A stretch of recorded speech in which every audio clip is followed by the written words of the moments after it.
Pertama, rasa hormat dan takjub kami kepada unsur OPD yang menerima kami sebagai bagian dari mitra untuk menyampaikan berbagai hal yang berkaitan dengan keresahan di berbagai wilayah. Takjub kami ini kami sampaikan dalam rapat karena surat kami ditangkap sebagai sebuah peluang untuk bersama-sama membangun chemistry dalam rangka memberikan kontribusi pada masyarakat untuk memberikan efek jerak kepada para pelaku tambang ilegal. Terima kasih teristimewa unsur pimpinan di wilayah SDM sebagai tuan rumah.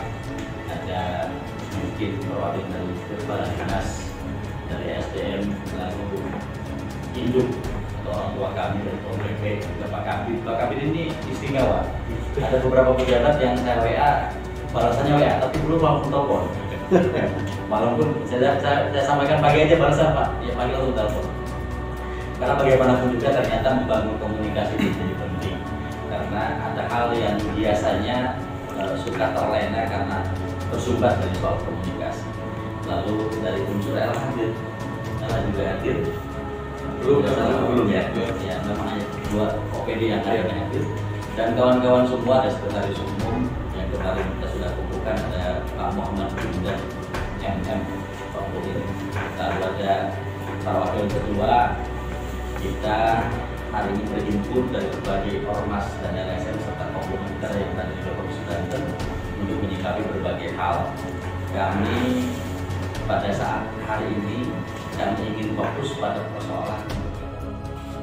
Sebelum ditambah, tambahin lagi. Formal aja.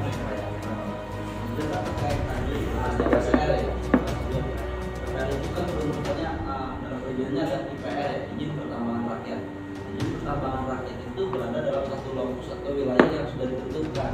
Itu mungkin lebih dipertanyakan Pak.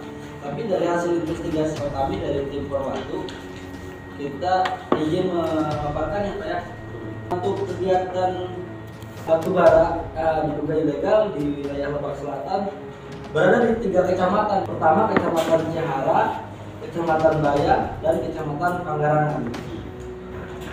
Untuk lokasi pertambangan Pak yang sudah kita ketahui dan yang sudah lokasinya kita ketahui juga, maksudnya alamat dari lokasi tersebut, ada beberapa lokasi hampir 60% berada di wilayah perhutani Pak, lahan perhutani. Ada di Blok Sanggol, Kecamatan Panggarangan. Yang kedua ada di Blok Jati, Cibobos, Kecamatan Cihara. Ada di Ceerang, Desa Karangkemuyan, Cihara. Di Blok Dolok 1, petak 33 Blok Cibobos, petak 33 Blok Cibening, petak 33 Blok Cilimus, petak 32 Blok Pamadian, petak 32 Blok Batu Jago, petak 32 Blok Cikacapi, petak 33 Blok Cikangkangrang, petak 32 Blok Tiaradiu, petak 36 Blok Sanggo, Kampung Sukajadi, Kecamatan Panggarangan. Dan terakhir Pak ada di petak 36 Blok Pasir Ipis, Desa Singgangatu. Nah, itu untuk kegiatan batu bara yang sudah kita ketahui dan sudah pernah kita datangi. Lalu Pak untuk stok lain yang berada di sepanjang jalan bibir pantai, itu berada di lahan pemerintah atau memang lahan. Nah itu juga apakah bisa terbit izin di situ? Dan di garis as ya, bibir pantainya berapa. Nah, jadi mungkin itu saja Pak yang saya sampaikan dan mohon dijawab juga untuk yang kami pertanyakan. Terima kasih. Atau stigma dengan wilayah tadi atau perhutanan atau hutan produksi atau tanah itu tetap harus ada izinnya. Nah, itu ya tadi proses panjang sekali dari ke perhutanan namanya BPH, pengajian kawasan hutan. Itu ada boleh cara nanti ada itu di pelosok itu banyak tuh. Itu harus membayar tegakan, atau bikin pemadam kebakaran gitu ada benar-benar. Nah itu kalau yang situ itu yang sudah kita pernah keluarkan, nanti harus itu boleh keluar itu, boleh nambah itu. Nah terus terkait dengan yang di pantai atau stop air, nah kalau untuk yang berizin, kita tetap yang kita jarang berizin ya pada kita. Kalau berizin itu ada mekanismenya untuk dia memohon. Sama sebagai tetap kita berjalan. Kenapa? Saya tegaskan tadi jangan yang perhutani yang juga di pantai karena garis as apakah ini memang tanah negara yang lainnya atau tanda kutipnya gitu kan, ada japret dan sebagainya, kita nggak tahu, makanya pertanyaan sendiri. Yang kedua, penegasannya dengan adanya imbal penerimaan pajak dari negara ke provinsi 1,5 sebagainya, apakah itu nyumpul dan sebagainya supaya diam, sehingga kami yang di bawah itu menerima sebagai objek aja. Sehingga yang terjadi adalah lagi-lagi pertarungan pengusaha yang merasa punya izin OSN dan UKAP dengan IPR-nya, izin pertambangan yang hanya 5.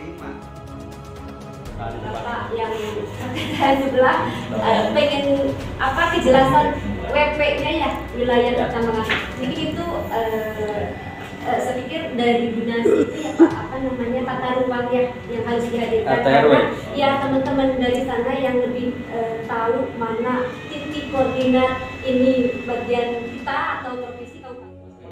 Sekarang karena apa pelakunya ada tidak tahu siapa, nama perusahaan Nama atau perusahaannya. nama pelaku usahanya. Dikonfirmasi terklarifikasi ini kalau tidak. Ya, kalau dari kami mungkin khususnya tadi pengawasan pasca izin dan sudah terkoordinasi sekarang melalui sistem OSS. Jadi kami tidak bisa lepas dari itu. Tapi kalau misalkan di luar izin yang belum terbit, pelakukan seperti apa, kami kembali paling hanya koordinasi dengan SDM. SDM. Dengan SDM dengan apa Satpol PP dan KHR. Dinas teknis. Nah, ini datanya sudah ada, tinggal dikonfirmasi apakah nama itu. Jadi gini, coba boleh lihat nama perusahaannya Pak. Kita tidak menyerah sampai sini, Pak. Kami akan menyiapkan surat untuk bersurat kepada beberapa dirjen yang sudah tercatat. Lalu kemudian surat ini tentu harus dikawal dengan media, kawan-kawan. Media juga harus disampaikan agar pada saatnya nanti proses ini, proses penyidikan dan sebagainya, jika mereka memang abai dan lalai, maka kita akan bekerja sama dengan pihak provinsi untuk melakukan upaya. Dan terima kasih kalau sudah bicara sebagai penyidik, buat tegas sekali. Ini keren bagi saya dengan diterimanya kami, lalu disampaikan informasi-informasi macam itu menjadi penting. Tapi catatan kami lebih cerdas, lebih hati-hati, dan kami juga tidak mau kemudian konyol orang tua itu ribut perang. Lain urusan wanita wanita itu segitu. Kita tidak mau. Yang paling penting adalah mereka juga pasti mengetahui kita ada tindakan itu saja. Masyarakat tahu bahwa ternyata pihak Polpek Provinsi dan SDM juga ternyata mau menerima masukan. Ini menjadi poin penting. Semua pihak tidak diam. Hanya soalnya adalah kita coba menunggu sampai ke pusat. Kalau kawan-kawan berani dan siap, maka kita akan siapkan surat itu secepat mungkin agar nanti ditindaklanjuti oleh pusat. Jika kemudian pusat menindaklanjuti, maka itu menjadi prestasi bagi kita semua. Itu karena menjelang Duhur yang mencoba terima, tinggal tambahan dari pihak. Assalamualaikum warahmatullahi wabarakatuh.